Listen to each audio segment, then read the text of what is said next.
피해도 많이 났습니다만 또 이번 주는 민족의 명절 추석이 있습니다. 저는 여러분과 함께 창세기 34장을 살펴볼 텐데 야곱의 가정의 이야기, 특히 그의 딸과 아들들의 이야기가 나옵니다. 우리가 평소에 너무 분주하게 살다가 명절이 되면 이제 아버지의 자리, 아들의 자리, 형제의 자리로 내려가게 됩니다. 그러면 평소에 너무 바빠서 자주 대화도 하지 못하고 만나지 못했던, 또 자주 시간을 가지지 못했던 자녀들, 아들, 딸들이 크게 눈에 들어옵니다. 그리고 부모님이 많이 늙으신 것, 또 고향 산천이 변했는 것, 또 세상이 예전 같지 않은 것, 이런 것들이 비로소 이런 시기에 들어오게 되어집니다. 오늘 이 창세기는 지금까지 창세기 27장부터 야곱에 주목했습니다. 야곱의 인생에 하나님께서 야곱을 어떻게 족장으로 빚어가시는가, 거기에 주목했는데 갑자기 33장에서 35장으로 이어가는 자연스러운 흐름에서 어쩌면 조금 문맥에 어울리지 않는 창세기 34장의 디나의 성폭행 사건이 전개되는 것을 볼 수가 있습니다. 족장을 중심으로 진행되던 창세기 이야기가 창세기 전체에서 한 2번 정도 우리가 소위 말하는 옴니버스 방식으로 전혀 다른 이야기가 중간에 끼어드는 방식이 있는데 창세기에서 한 2번 정도 등장합니다. 먼저 오늘 우리가 읽게 됐던 34장의 이야기가 그렇고요. 38장에 유다의 이야기가, 야곱, 요셉의 이야기가 나오다가 갑자기 38장 한 장을 할애해서 유다의 이야기가 나오는 걸 봅니다. 우리가 명절에 이제 시골에 가면 동네 어르신들이나 부모님들에게서 참 평소에 듣기 어려웠던 이야기를 듣죠. 가령 우리 전후 세대들 같은 경우에는 6.25 한국 전쟁 같은 그런 이야기를 듣게 됩니다. 야, 그 전쟁 때 참 엄청났다. 인민군들이 우리 마을 신장로 앞을 지나가고 밤에는 폭탄이 이렇게 성광처럼 터지는 것을 봤다. 이렇게 이제 전쟁 얘기를 한참 하시다가 부모님이 불현듯 또 어떤 다른 생각이 나서 참 그때 말이야 이런 일도 있었어 하고 이제 전쟁 얘기가 아닌 다른 얘기를 또 하시는 경우가 있거든요. 오늘 얘기가 바로 그런 겁니다. 야곱 얘기를 쭉 야곱을 중심으로 이야기하다가 갑자기 34장에서 느닷없이 야곱의 아들, 딸 이야기, 좀 어두운 부분이죠. 이런 이야기를 우리 가운데 하고 있습니다. 우리 성경을 같이 한번 읽어봅시다. 34장 1절 같이 한번 읽어볼까요? 레아가 야곱에게 낳은 딸 디나가 그 땅의 딸들을 보러 나갔더니, 디나는 야곱의 딸입니다. 그냥 쉽게 야곱의 딸 디나가 이렇게 말하면 되는데 성경 뭐라 말하죠? 레아가 야곱에게 낳은 딸 디나라고 말합니다. 이것이 이제 뭔가 좀 보통 전개 방식과는 좀 다르다는 겁니다. 디나는 세겜 성의 여성들이 어떤 헤어스타일을 하고 어떤 옷을 입고 어떻게 살아가는지가 궁금했던 것 같습니다. 하지만 디나는 끔찍한 일을 당합니다. 그 땅의 수장 세겜이 디나를 강간하게 됩니다. 2절을 보면 세 개의 동사가 보다, 끌어들이다, 강간하다 이렇게 나오고 있는데요. 수장 세겜은 디나를 마음 깊이 연연하고 사랑하고 말로서 위로하고 자신의 아버지에게 이 소녀와 결혼하겠다고 요청합니다. 1절부터 4절에 매우 긴박하고 빠른 전개 방식을 통하여 디나의 성폭행 사건이 다루어지는데 우리는 여기서 뭔가 이게 좀 이상하다는 걸 느낍니다. 왜냐하면 이것은 그동안의 창세기 독자들이 이해했던 하나님께서 남성과 여성을 만드시고 남자가 그 부모를 떠나 그 아내와 합하여 둘이 하나가 되라고 하는 전형적인 성경적인 결혼 방식이 아니라는 점을 독자들은 눈치채게 되어집니다. 우리는 이미 더군다나 창세기 독자들은 앞에 매우 모범적인 결혼의 이야기를 이미 읽었거든요. 그게 뭐냐면 이삭과 리브가의 결혼입니다. 이삭과 리브가의 결혼을 보면 기도로 준비되었고요. 그리고 매우 정중합니다. 아브라함의 늙은 종이 아들 이삭의 아내를 데려오기 위해서 그 늙은 종은 매우 교양 있는 행동을 했거든요. 이렇게 막 폭행을 하고 이렇게 우격다짐으로 어쩔 수 없이 결혼에 이르게 하지 않았거든요. 또 더군다나 여러분, 이 창세기 34장에 가장 상처를 많이 받고 고통을 겪고 있는 사람은 누굽니까? 제가 미국 갔다 왔더니 많이 바뀌셨네요, 여러분 다. 가장 상처를 받은 사람이 누구죠? 디나죠. 그런데 여기는 디나의 말은 한마디도 안 나옵니다.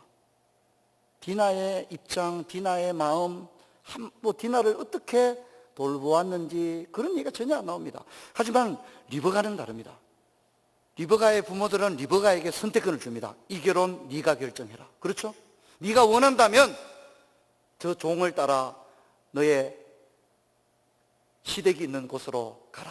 하지만 네가 원하지 않는다면 이 결혼 우리는 강요하지는 않겠다. 그런 내용이거든요. 그리고 이 결혼을 리브가가 선택하죠. 내가 가겠습니다. 그렇게 하는 걸 볼 수 있거든요. 굉장히 모범적인 어떤 결혼의 전형을 창세기 독자들은 이미 읽었죠. 하지만 여기 등장하는 이 결혼은 우리의 독자들의 마음을 굉장히 불편하게 하는 그런 방식입니다. 너무 일방적이고 너무 잔혹하며 또 무력적인 그런 모습이 등장합니다. 여러분, 이렇게 끔찍한 일이 일어났다면 아마 야곱의 집은 발칵 뒤집혔을 겁니다. 근데 여러분 어떻습니까? 이 일을 대하는 야곱의 태도가 뭔가 석연치 않습니다. 이건 정상적이지 않아요. 우리가 창세기 34장 5절을 같이 한번 읽어볼까요? 이 사건에 대한 야곱의 반응입니다. 34장 5절 함께 읽습니다. 야곱이 그 딸 디나가 그를 더럽혔다 함을 들었으나 자기 아들들이 들에서 목축함으로 그들이 돌아오기까지 잠잠하여. 이미 1절에서 야곱의 딸이라고 하면 될 것을 레아가 야곱에게서 낳은 딸 디나 이런 식으로 이야기하고, 그러니까 34장은 딸이 이렇게 끔찍한 일을 당했으면 가장 흥분해야 될 사람이 아버지거든요. 근데 오히려 이 일에 가장 무심한 사람을 누구로 이렇게 등장시키고 있다고요? 바로 그의 아버지 야곱을 이 일에서 가장 무심한 사람으로 야곱을 상정하고 있는 것입니다.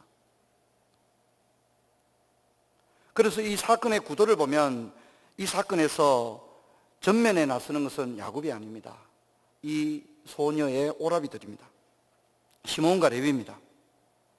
가장 분노해야 될 사람은 야곱인데 34장은 그의 오라비들이 분노하고 있습니다. 세겜과 하모를 상대해야 될 사람도 그의 아버지 야곱인데 야곱이 전면에 안 났습니다. 이 하몰과 협상을 벌이고 또 손해배상과 관련하여 협상을 벌이고 있는 사람은 아버지 야곱이 아니라 누구라고요? 오라비들이 전면에 나서서 이야기를 하고 있습니다.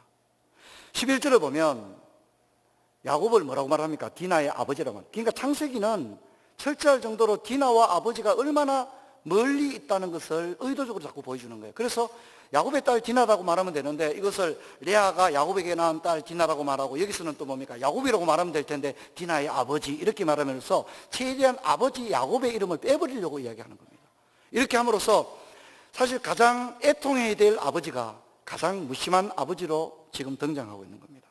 13절도 보면 여기 옳고 그름이라든가 싫고 좋음에 대한 이야기를 누가 해야 됩니까? 야곱이 해야 되는데 누가 하고 있습니까? 대답을 누가 합니까? 야곱의 아들들이, 13절을 보면 야곱의 아들들이 대답합니다. 자, 이 결혼 진행합니까? 그만둡니까? 대답을 누가 한다고요? 야곱의 오라비들이 하고 있는 거예요. 아버지가 하는 게 아니라 가장이 이 결혼 좋다 싫다에 대해서 결정을 그의 오라비들이 합니다. 14절에 보면 줄 수 없다 이렇게 말하는 것은 야곱이 아니라 그의 오라비들입니다. 결국 이 문제 해결 과정에 전면에 나서야 되는 것은 대표성을 가지고 있는 가장인 야곱인데 오히려 디나의 오라비들이 앞장을 서고 있습니다. 또 이 디나의 오라비 시몬과 레위의 문제 해결 방식을 보면 하나님을 알지 못하는 이방인인 세겜 사람들과 다를 바가 없습니다. 세겜성 남자들에게 할례를 받게 하고 그들을 대량 학살해버립니다. 그래서 34장 25절로 29절을 보면 시몬과 레위는 칼로 모든 남자를, 우발적으로 한두 명을 죽인 게 아니고요, 모든 남자를 죽이는 잔혹성을 드러냅니다. 그리고 이렇게 사람을 죽인 것만 해도 너무 끔찍한 사건인데 그 땅의 모든 재산을 약탈해버립니다. 다 빼앗아버리고 몰약했다고 성경 말합니다. 그리고 모든 자녀들과 여인들을 포로로 끌고 와버리는 겁니다. 창세기 34장을 읽는 독자들은 어떤 문제는 더 큰 문제를 자꾸만 가지고 폭력은 더 강력한 폭력으로 등장하고 있는 것을 보게 됩니다. 34장을 보면 하나님을 믿는 가정인 야곱의 가정, 그리고 그의 아들들은 하나님을 알지 못하는 세겜 사람들보다 훨씬 더 폭력적이고 잔혹합니다. 여러분, 나아가서 이 야곱의 아들들이 원수를 갚는 방식을 보면 어떻습니까? 신앙의 방법을 이용했다는 겁니다. 할례라는 방법을 이용합니다. 여러분, 할례는 나쁜 방법이 아닙니다. 할례는 하나님께 나아가고, 특별히 할례는 뭡니까? 하나님의 백성은 이방인들과는 다르다는 징표가 할례거든요. 야곱의 아들들은 세겜성의 사람들과 달라야만 합니다. 왜냐하면 야곱의 아들들은 하나님의 백성이니까, 여호와를 믿는 사람들이니까. 그런데 오히려 세상 사람과 구별됨을 상징하는 이 할례라는 매우 영적인 도구와 방법을 잔혹하게 사람을 죽이는 방법으로 이것을 사용하고 있다는 겁니다.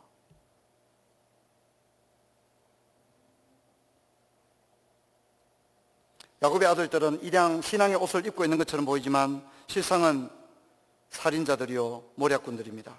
오히려 여호와를 알지 못하는 이방 족속들보다 훨씬 더 그 마음에 강력한 분노가 있고 그것을 거침없이 나타내고 있습니다.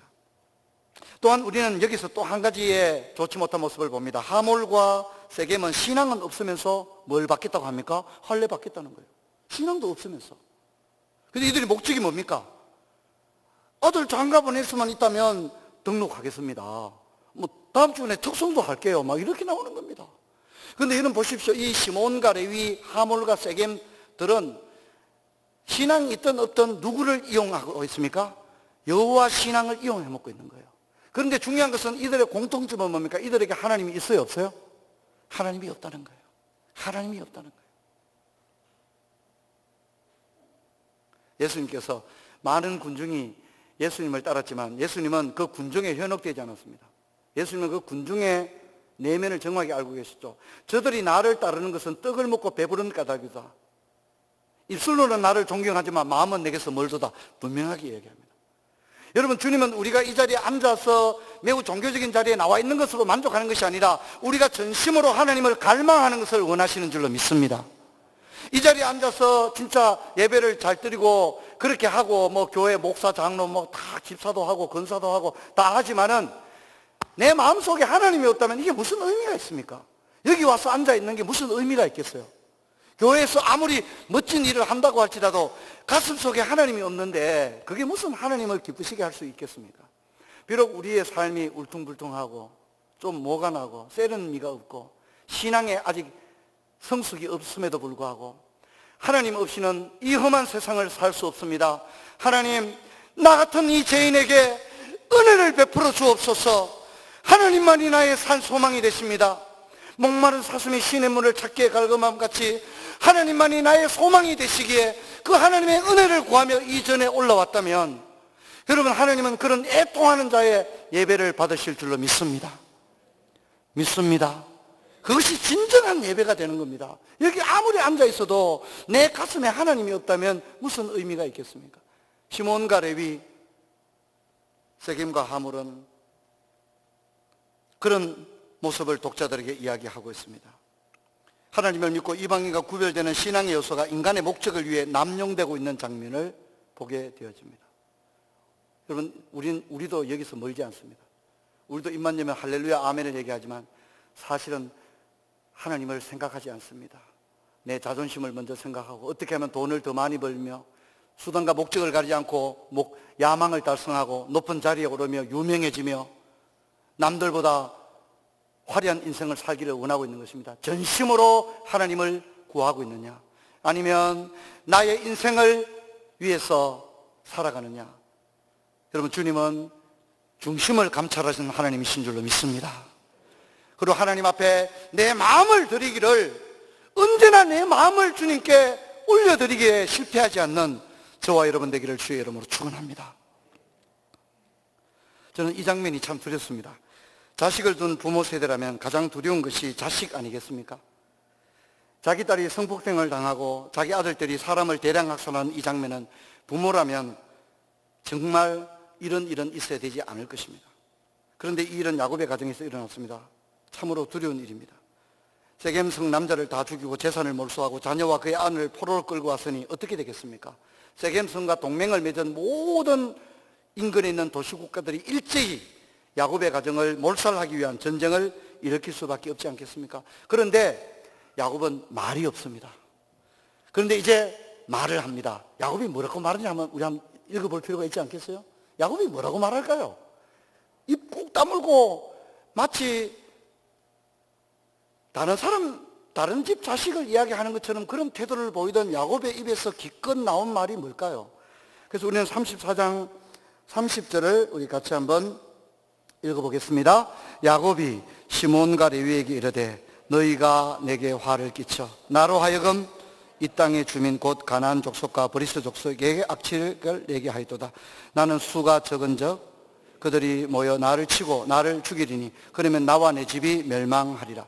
여기 한 절 안에 반복적으로 거듭되는 말이 나라는 말입니다. 계속 너희들이 나한테 손해를 끼쳤다. 내가 죽을지도 모른다. 나와 내 집에 너희들이 큰 손해를 끼쳤다. 계속 자기중심적인 얘기를 합니다. 여러분, 왜 야곱이 자신의 딸의 문제를 텔레비전 뉴스 보듯이 하고 있습니까? 그것은 야곱의 편애의 문제입니다.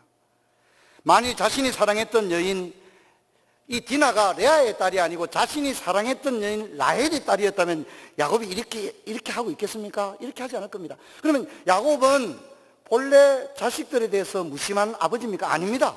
우리 성경 한번 볼 텐데요. 야곱이 요셉을 잃어버렸을 때 야곱이 어떻게 했는지를 한번 찾아볼 필요가 있습니다. 성경 한번 볼까요? 37장 34절에서 35절 같이 읽습니다. 자기 옷을 찢고 굵은 배로 허리를 묶고 오래도록 그의 아들을 위하여 애통하니 그의 모든 자녀가 위로하되 그가 그 위로를 받지 아니하여 이르되 내가 슬퍼하며 서울에 내려가 아들에게로 가리라 하고 그의 아버지가 그를 위하여 울었다. 이래 보면 야곱이 무심한 아버지가 아니거든요.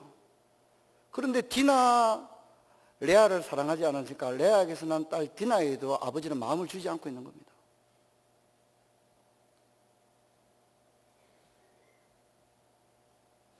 자신의 딸이 당한 문제에 대해서 화를 내야 될 아버지가 자신에게 문제가 돌아오자 화를 내고 있습니다. 이와 같이 창세기 34장은 야곱은 물론이고 그의 가족들 누구에게서도 독자들은 어떤 모범을 발견할 수가 없습니다. 여러분, 우리는 지금까지 야곱이 어떻게 하나님의 손에 의해서 족장으로서의 면모를 갖추며 빚어져 왔는 것을 살펴봤는데 34장은 그동안의 흐름과는 전혀 다른 장면을 독자들에게 노출시키고 있습니다. 하나님께서 사용하시는 족장으로 빚어지고 있는 야곱에게서 카메라 렌즈는 이제 그의 가족 한 사람 한 사람을 비추고 있습니다. 야곱의 딸과 야곱의 아들을 비추고 있습니다. 하나님은 야곱뿐만 아니라 그의 가족들도 족장의 가족으로서 하나님 앞에서 경건한 후손들로 세워지기를 원하고 있다는 것을 34장을 읽는 독자들은 알아차리게 됩니다. 야곱은 하나님 앞에서 분명히 세워지고 있습니다. 동시에 하나님은 야곱의 가족들도 야곱처럼 하나님 앞에 족장의 가족으로 세워지기를 원하고 있는 줄로 믿습니다.